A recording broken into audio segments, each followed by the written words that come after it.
त्रयोदशोऽध्यायः। ॐ ऋषिरुवाच एतत्ते कथितम् भूपदेवी माहात्म्यमुत्तमम् एवम् प्रभावा सा देवी ययेदम् धार्यते जगत् विद्या तथैव क्रियते भगवद्विष्णुमायया तया त्वमेष वैश्यश्च तथैवान्ये विवेकिनः मोह्यन्ते मोहिताश्चैव मोहवेश्यन्ति चापरे तामुपैहि महाराज शरणम् परमेश्वरीम् आराधिता सैव नृणाम् भोगस्वर्गापवर्गदा।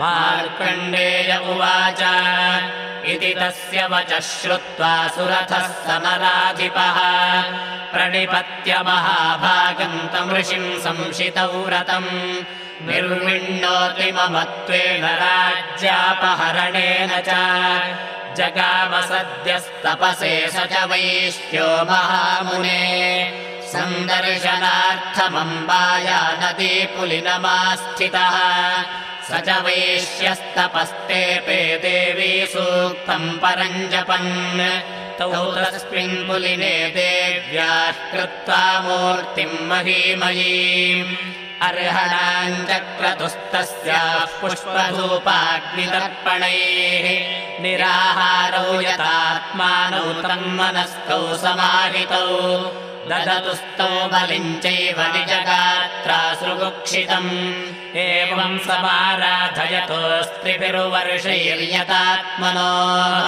परितुष्टा जगद्धात्री प्रत्यक्षम् प्राह चण्डिका देव्युवाच यत्प्रार्थ्यते त्वया भूपत्वया च कुलनन्दन मत्तस्तत्प्राप्यताम् सर्वम् परितुष्टा ददामि तत्।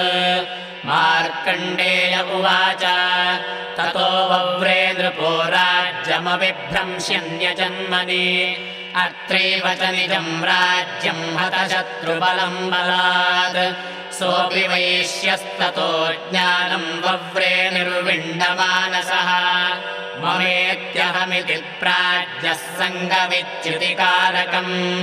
देव्युवाच सर्पैरहोभिर्नृपते स्वम् राज्यम् प्राप्स्यते भवान् हत्वा रिपूनः स्खलितम् तव तत्र भविष्यति मृतश्च भूयः सम्प्राप्य जन्मदेवाद्विवस्वतः सावर्णिको मनुर्नाम भवान् भुवि भविष्यति वैश्यवर्यत्वया यश्च वरोऽस्मत्तोऽभिवाञ्छितः तम् प्रयच्छामि संसिद्ध्यै तव ज्ञानम् भविष्यति।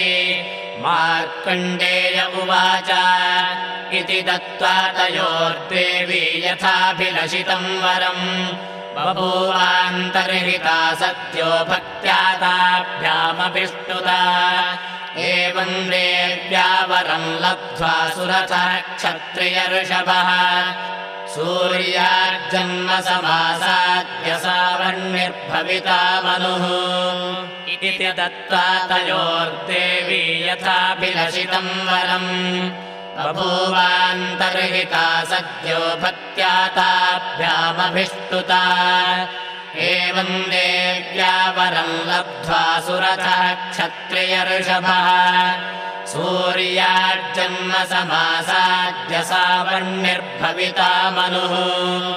क्लीं ॐ इति श्रीमार्कण्डेयपुराणे सावर्णिके मन्वन्तरे देवी माहात्म्ये त्रयोदशोऽध्यायः। जगदम्बार्पणमस्तु।